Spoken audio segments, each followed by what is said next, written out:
Have you? Have you seen the Sex Pistols? Joe Strummer whispered to Graham Parker one night in early 1976. It was as if he were passing on a rumor so unlikely he was afraid to raise his voice. They were part of the London pub rock scene. Parker chasing echoes of Wilson Pickett and the Temptations, Strummer looking for Chuck Berry and Gene Vincent. One more abortive attempt to bring the bloated music of the 70s back to basics. No, said Parker. The Sex Pistols? Whole new thing, man, said Strummer. Whole new thing. Straight away, Strummer quit his rock revival band to form The Clash. Yesterday I thought it was a crud, he would later say he said to friends who asked him why.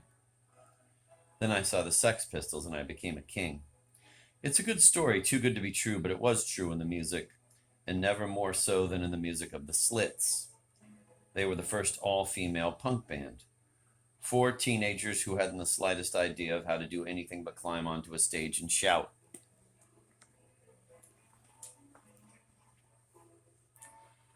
They said, fuck you.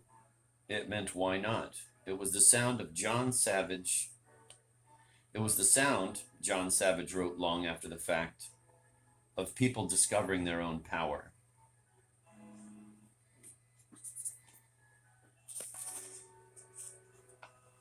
All the Slits really left behind is an object screaming with muteness.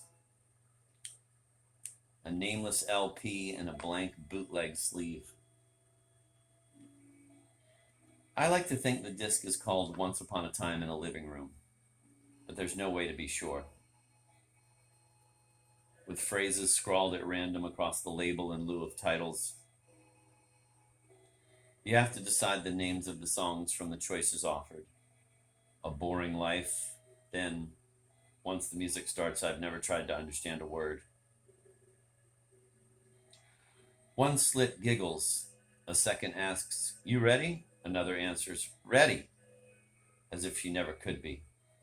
Then the fourth returns the giggle like Alice driving down the rabbit hole. Oh no. It's the last sounds you hear at the crest of a roller coaster. And in the dead pause that follows, you have time to remember Elvis and Sam Phillips' Sun Studios in 1945, setting up Milk Cow Blues Boogie. With a little rehearsed dialogue. Hold it, fellas. That don't move me. Let's get real.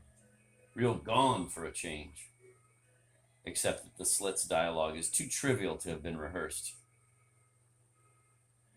Let alone led anywhere. And then the silence is collapsed by an unyielding noise. This compressed drama. Embarrassment to anticipation. Hesitation to panic. Silence to sound is what punk was all about.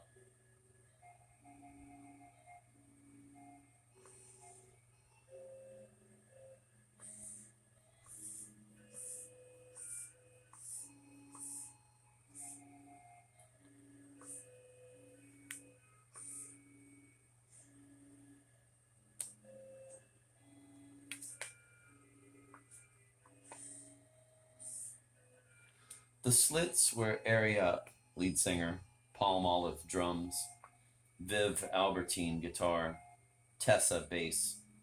The Rolling Stone Rock Almanac entry for 11 March 1977, quote, the Slits make their stage debut opening for The Clash at the Roxy in London.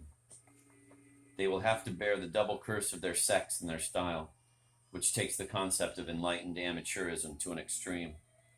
The Slits will respond to charges of incompetence by inviting members of the audience on stage to play while the 4 women take to the floor to dance. End of quote. A line from an old Jamaican 45 comes to mind, from Prince Buster's Barrister Pardon, the finale to his Judge Dredd trilogy. The tale of an Avenger come from Ethiopia to rid the Kingston slums of its rude boy hooligans. Across 3 singles, he sentences teenage murderers to hundreds of years in prison, jails their lawyers when they have the temerity to appeal, reduces everyone in the courtroom to tears, then sets everyone free, and high steps down from the bench to lead the crowd in a cakewalk. I am the judge, but I know how to dance. With A Boring Life, the Slits judged every other version of rock and roll. Milk Cow Blues Boogie, Barrister Pardon, the crummy official records they themselves would make after their moment had passed.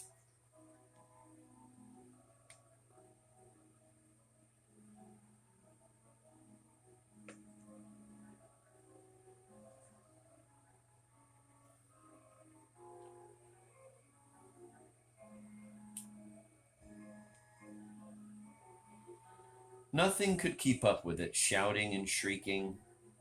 Out of guitar flailings, the group finds a beat, makes a rhythm, begins to shape it. The rhythm gets away and they chase it down, overtake it, and keep going. Squeaks, squeals, snarls, and whines. Unmediated female noises never before heard as pop music. Course through the air as the Slits march hand in hand through a storm they themselves have created. It's a performance of joy and revenge. An armed playground chant. Every musical chance is taken, and for these women playing the simplest chord was taking a chance. Their amateurism was not enlightened.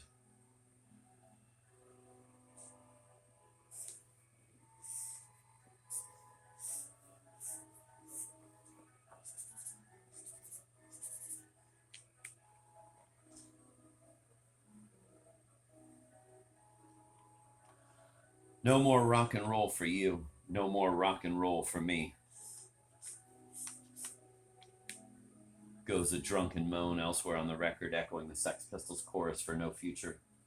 Some unidentified man was singing. Maybe a guy running the tape recorder, but it was the Slits' affirmation that whatever they were doing, they wouldn't call it rock and roll. This was music that refused its own name, which meant it also refused its history. From this moment, no one knew what rock and roll was, and so almost anything became possible or impossible as rock and roll. Random Noise was rock and roll, and the Beatles were not. Save for the buried productions of a few cult prophets, such American avatars as Captain Beefheart, mid-1960s garage bands like Count Five or the Shadows of Night, the Velvet Underground and the Stooges of the late 60s, the New York Dolls and Jonathan Richman and the Modern Lovers of the early 70s, and the reggae voice of Gnostic Exile. Punk immediately discredited the music that preceded it. Punk denied the legitimacy of anyone who'd ever had a hit, or played as if he knew how to play. Destroying one tradition, punk revealed a new one.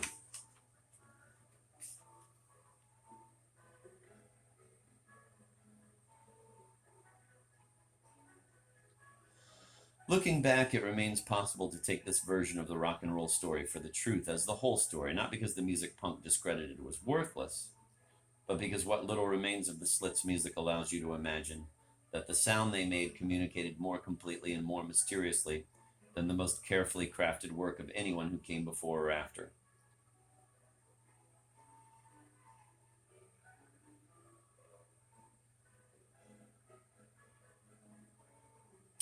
A Boring Life, heard as it was made in 1977, or heard a decade later, rewrites the history of rock and roll.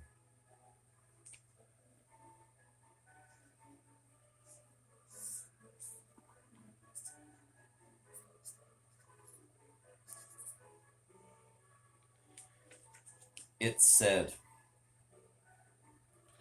said that in the 1950s, 15,000 black vocal groups made records. I don't know if this is true. When I first came across the figure, my eyes bugged out. Punk made it credible. Only the smallest fraction of those groups would have been heard by the public, though all would have been bent on the public, on fame and money, and on the sensation that if only in the fantasy utopia of a 3-minute record, this was the momentary empowerment of people who never before had reason to think anyone might be interested in what they sounded like or what they had to say. It was a surge of new voices, unprecedented in the history of popular culture. And along with other forms of early rock and roll, the sophisticated rhythm and blues of Ray Charles and Clyde McPhatter's Drifters, the rockabilly of Elvis, Carl Perkins, and Jerry Lee Lewis, the mad eruptions of Little Richard, the savvy teen anthems of Chuck Berry, the surprises of noisemakers like the Monotones. This event marked the transformation of popular music all over the world. "I must speak to a boy named Elvis Presley," said the headmistress of a London comprehensive academy in 1956. because he has carved his name on every desk in the school. This is a quote in the margin of the book.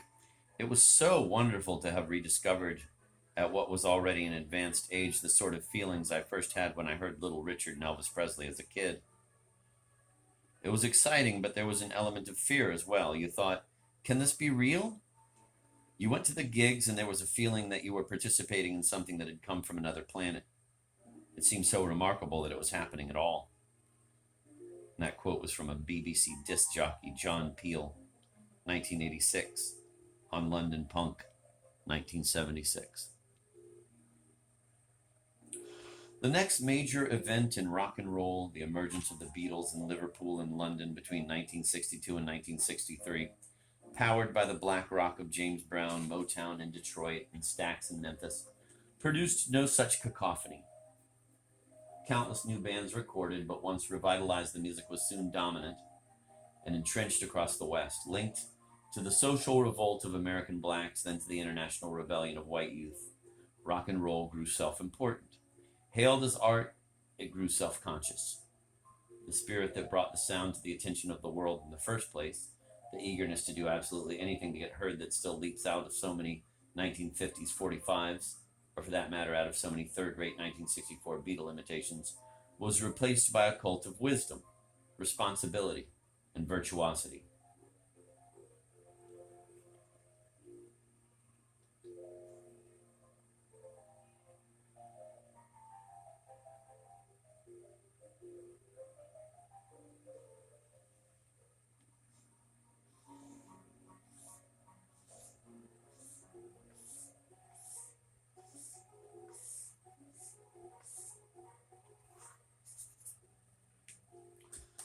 Bypassed the first time around by hundreds of tiny independent labels from the mid-60s, the major record companies covered the major artists and built a center.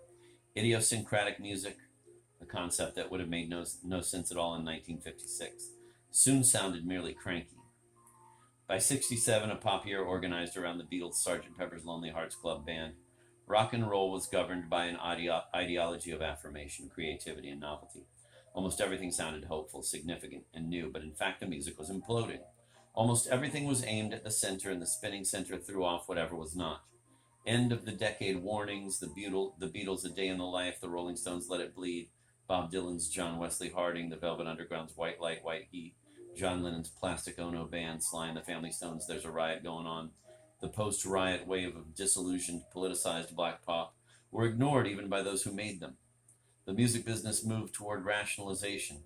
The process was almost complete by 1975 when leisure service conglomerates had concentrated record sales in the hands of corporations hardly more numerous than American auto manufacturers. Quote, entertainment isn't a suspension of belief, end of quote, Michael Ventura wrote in 1985. Quote, but a suspension of values. It may even be said that this is the meaning of entertainment, as it is practiced among us. The relief of suspending values with which we are tired of living, frightened of living without. To go from a job you don't like to watching a screen on which others live more intensely than you. This is American life, by and large. End of quote. Ventura could as easily have said modern life. In 1977, in its annual report, Warner Communications, then the leading leisure service corporation, had already faced the problem.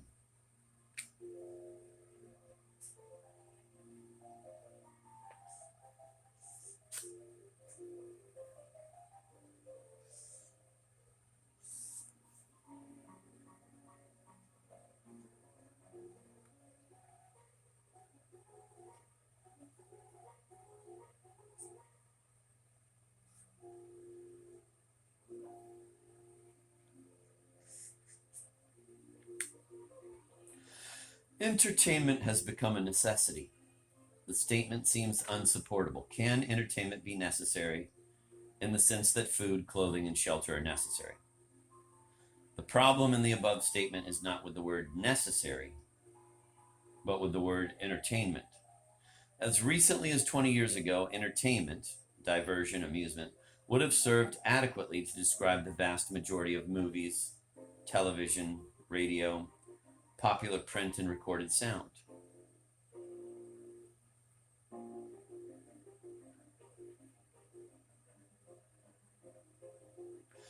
But today the word seems inadequate, outdistanced by events. The role of these media is now far more various and crucial than the pleasurable passing of time in their mechanical operations. The media have remained essentially the same.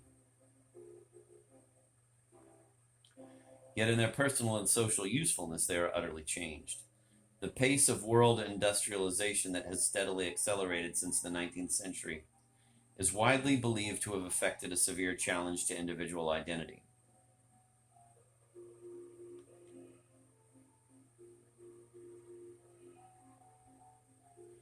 An increasingly efficient and standardized world jeopardizes personal freedom, importance, and opportunity, with a consequent sensation of disenfranchisement of self.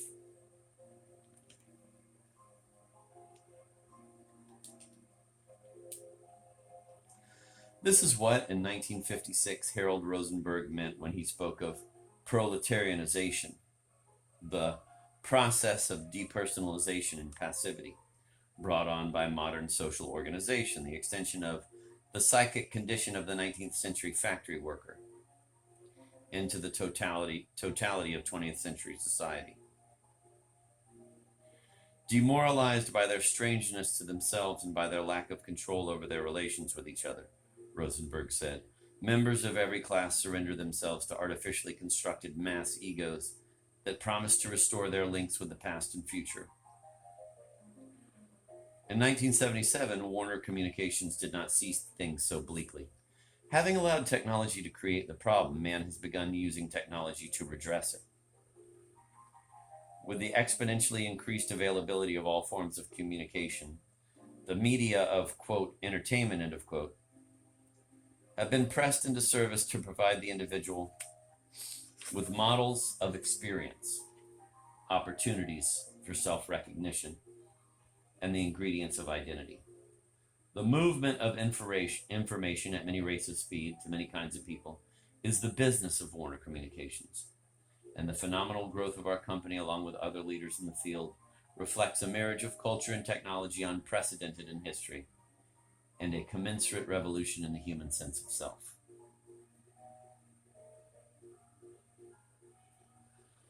The world had prospered despite the disappearance of the Jordan Motor Car Company, makers of the Jordan Playboy, the most glamorous American automobile of the 1920s.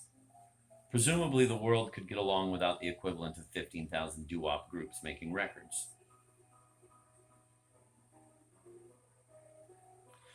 With the market hugely expanded and organized from the top down, record sales boomed, even though the flush economy of the 60s was giving way to an irrational, shrinking economy that mocked traditional values, be they the pre-rock values of work hard and save your money or the already traditional 1960s values of don't work and get it while you can. The plague hit the UK before the USA, which would take a couple of years to catch up.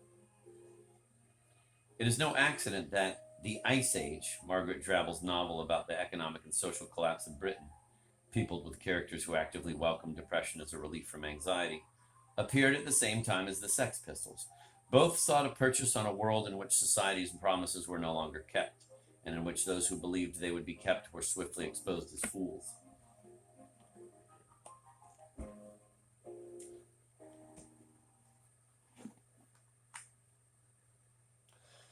Bills for war or social planning came due. Arabs with oil began dealing with the West like Westerners with guns once dealt with Arabs. Unemployment rose, inflation soared, capital dried up. The world promised in the 1950s, quote, "What do you want?" read a British ad in 1957. Better and cheaper food, lots of new clothes, a dream home with the latest comforts and labor-saving devices, a new car, a motor launch, a light aircraft of your own. Whatever you want, it's coming your way, plus greater leisure for enjoying it all. With electronics, automation, and nuclear energy, we are entering on the new industrial revolution which will supply our every need quickly, cheaply, abundantly, end of quote. A world apparently on the verge of realization in the 1960s seemed like a cruel joke by 1975. Based less on concrete suffering than on blocked expectations, panic set in. So did the urge to seek revenge. Drabble wrote, All over the nation, families who had listened to the news looked at one another and said, "Goodness me," or "Whatever next," or "I give up," or "Well, fuck that," before embarking on an evening's viewing of color television, or a large hot meal, or a trip to the pub, or a choral society evening. All over the country, people blamed other people for the things that were going wrong: the trades unions, the present government, the miners, the car workers, the seamen, the Arabs, the Irish, their own husbands, their own wives, their own idle, good for nothing offspring, comprehensive education. Nobody knew whose fault it really was, but most people managed to complain fairly forcefully about somebody. Only a few were stunned into honorable silence. Those who had been complaining for 20 years about the negligible rise in the cost of living did not, of course, have the grace to wish they had saved their breath to cool their porridge. Because once a complainer, always a complainer. So those who had complained most when there was nothing to complain about were having a really wonderful time now.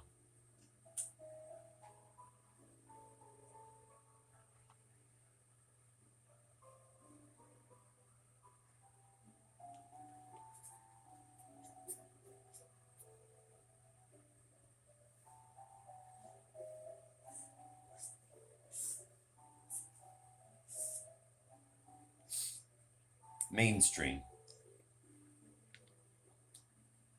Mainstream rock and roll by 1975, nearly all white and middle class, continued to play out its string to rhythms that were nothing if not passively congruent. Adventure and risk had been watchwords, finally cant words of the 1960s, an era which had itself become cant. The 60s.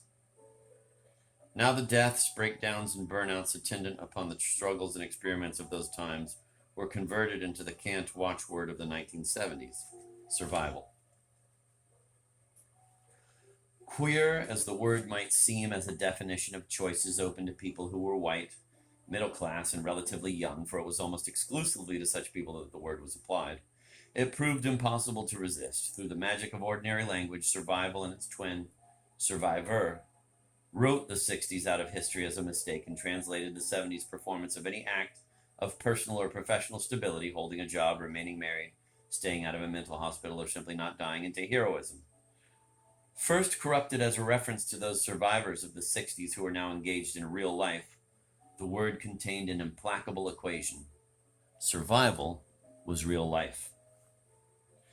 Soon enough, anyone whose material or physical existence was patently not in jeopardy could claim the title of survivor. And to be named a survivor was to receive the highest praise. The idea grew arms and legs. Intimations of aggression crept in. Ads for a new line of suitcases, The Survivor, made it plain that what was at stake was the survival of the fittest. In the jungle of the new economy, nothing else mattered. The idea conquered ontology as it overran ethics. Garp is a survivor, wrote a fan of John Irving's novel The World According to Garp, knowing full well that Irving's hero was shot to death at the age of 33. Here was the ultimate victory of the idea over its word, the dead survivor.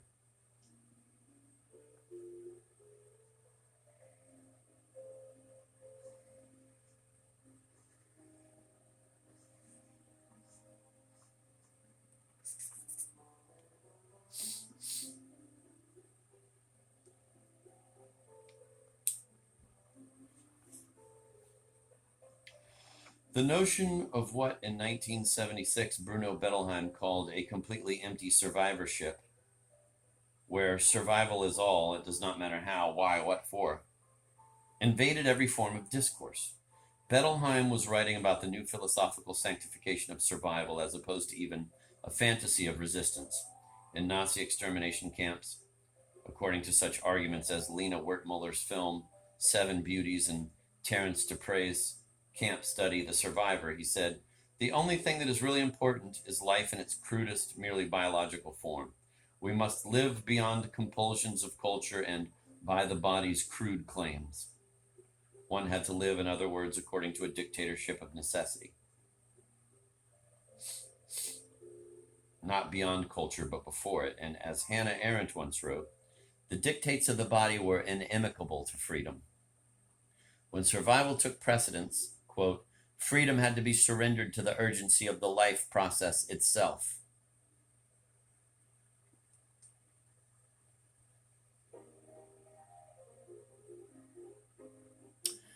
In 1951, in The Rebel, Albert Camus retold a different story. Ernst Dwinger, in his Siberian diary, mentions a German lieutenant, for years a prisoner in a camp where cold and hunger were almost unbearable, who constructed himself a silent piano with wooden keys.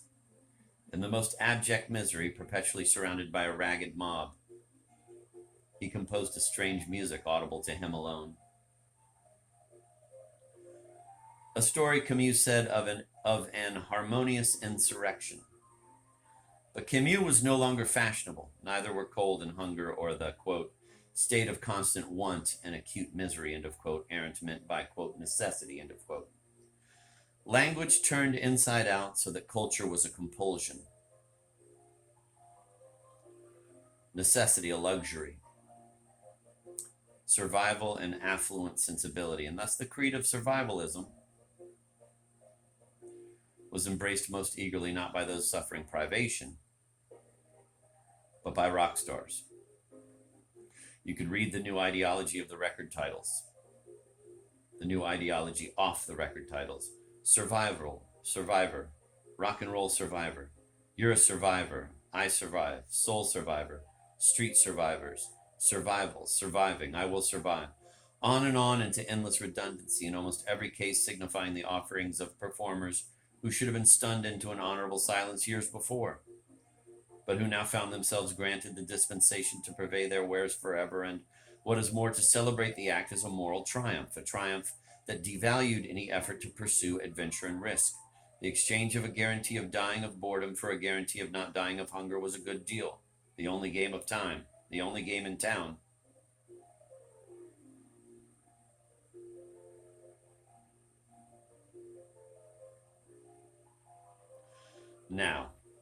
Now identified with those who had the money and the corporate affiliations to secure the most sophisticated and arcane tools, rock and roll became an old story. A parody of the time had a rock star demanding that his label fund the recording of his next album in outer space, but it didn't come off as a parody. Rock and roll became an ordinary social fact, like a commute or a highway construction project. It became a habit, a structure, an invisible oppression. A mythical era, even as it unfolded, the 60s were based in the belief that since everything was true, everything was possible. Among rock stars, that utopian ideology was by the 1970s reduced to a well-heeled solipsism. On the terms of the barefoot solipsism of extermination camp survival, even a fantasy of resistance, which by its nature almost had to be a fantasy of collectivity, of solidarity, was utopian, insisting on the sensitivity of the individual as the source of all value. Rock stars made a utopia out of solipsism. Like movie stars, they had made so much money that they remained untouched by and uninterested in what was happening in the world. And their renderings of a life of ease or of small problems proved attractive to a very large audience. There was no need for change. Change began to seem like an old-fashioned 60s word. The chaos in society at large called for a music of permanence and reassurance. In the pop world, time stood still. For years that seemed like decades, you could turn on the radio with the assurance that you would hear James Taylor's Fire and Rain, Led Zeppelin's Stairway to Heaven, The Who's Behind Blue Eyes, Rod Stewart's Maggie May. It was all right. They were good songs.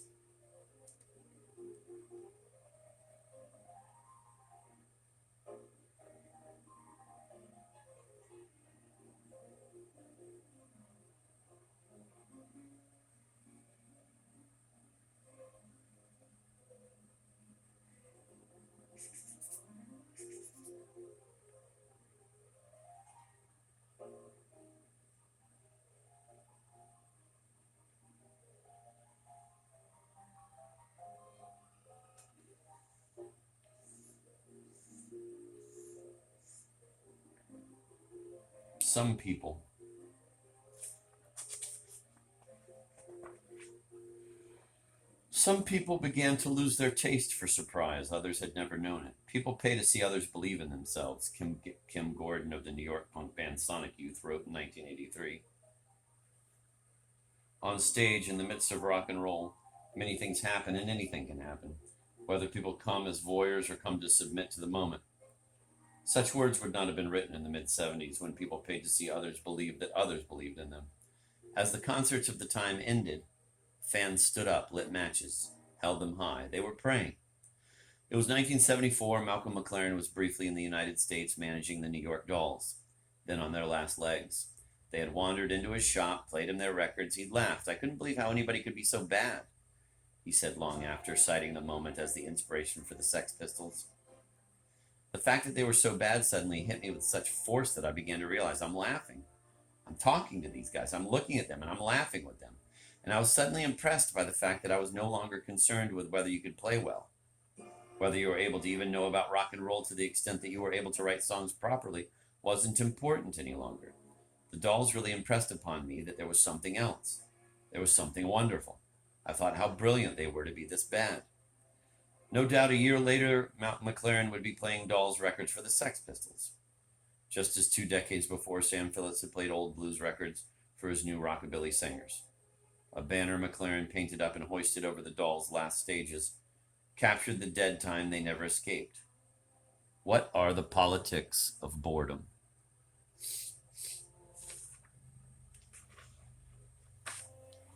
It was once removed, a situationist slogan. Quote, "Boredom is always counter-revolutionary," end of quote, the situationists had liked to say. McLaren's question mark was his way of asking how much power might be secreted in the slogans he put such stock in. To find the answer, he had to use the slogans. Boredom is always counter-revolutionary. The line was typical of the situationist style, of its voice. A blindside paradox of dead rhetoric and ordinary language floated just this side of non sequitur, the declarative statement turning into a question as you heard it. What does this mean?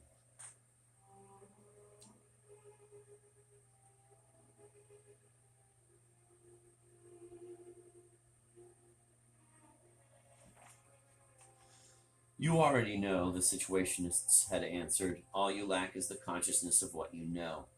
Our project is nothing more than a seductive, subversive restatement of the obvious. Our ideas are in everyone's mind. Our ideas about how the world works, about why it must be changed, are in everyone's mind. As sensations, almost no one is willing to translate into ideas. So we will do the translating, and that is all we have to do to change the world.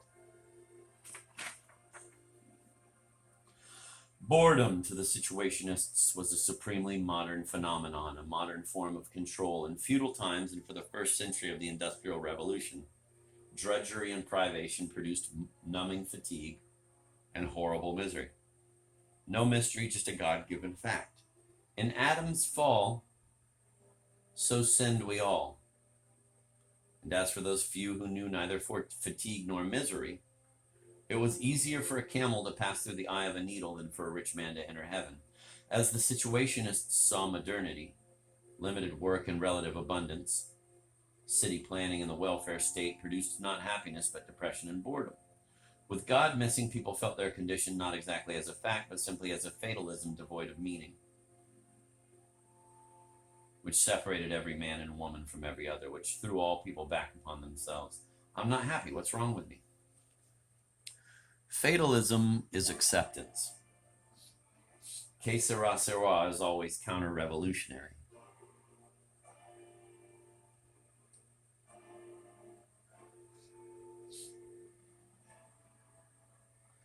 But as the situationists understood the modern world, boredom was less a question of work than of leisure.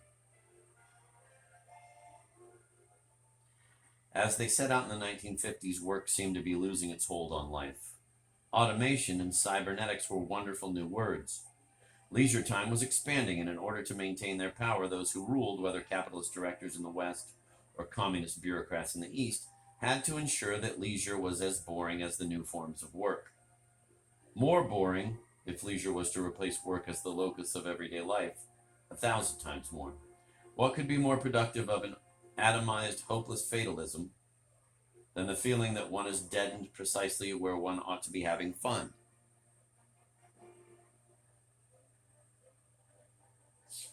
The 8 men and women who gathered in the Italian town of Cosio di Oroscia on 27 July 57 to found the Situationist International pledged themselves to intervene in a future they believed to be on the verge of banishing both material necessity and individual autonomy. Modern technology had raised the specter of a world in which work, employment, wage labor, whatever tasks were performed because someone else said they had to be, might soon be no more than a fairy tale out of the Brothers Grimm. In a new world of unlimited leisure, each individual might construct a life, just as in the old world a few privileged artists had constructed their representations of what life could be. It was an old dream, the dream of the young Karl Marx. Every man his own artist.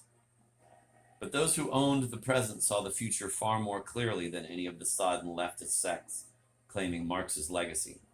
Those who ruled were reorganizing social life not merely to maintain their control, but to intensify it. Modern techniques was a two-edged sword. Modern technics was a two-edged sword, a means to the domination of the free field of abundance and leisure that revolutionaries had fantasized for 500 years, thus boredom. Misery led to resentment, which sooner or later found its rightful target, those who ruled. Boredom was a haze, a confusion, and finally, the ultimate mode of control, self-control, alienation perfected, a bad conscience. In modern society, leisure, what do I want to do today, was replaced by entertainment. What is there to see today? The potential fact of all possible freedoms was replaced by a fiction of false freedom. I have enough time and money to see whatever there is to see, whatever there is to see others do. Because this freedom was false, it was unsatisfying. It was boring. Because it was boring, it left whoever was unsatisfied to contemplate his or her inability to respond to what, after all, was a hit show. It's a good show, but I feel dead. My God, what's wrong with me?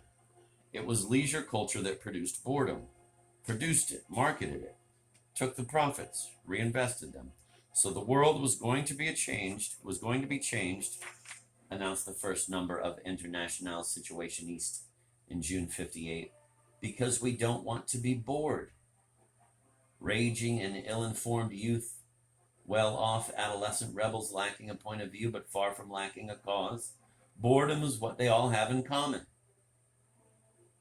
The Situationists will execute the judgment contemporary leisure is pronouncing against itself.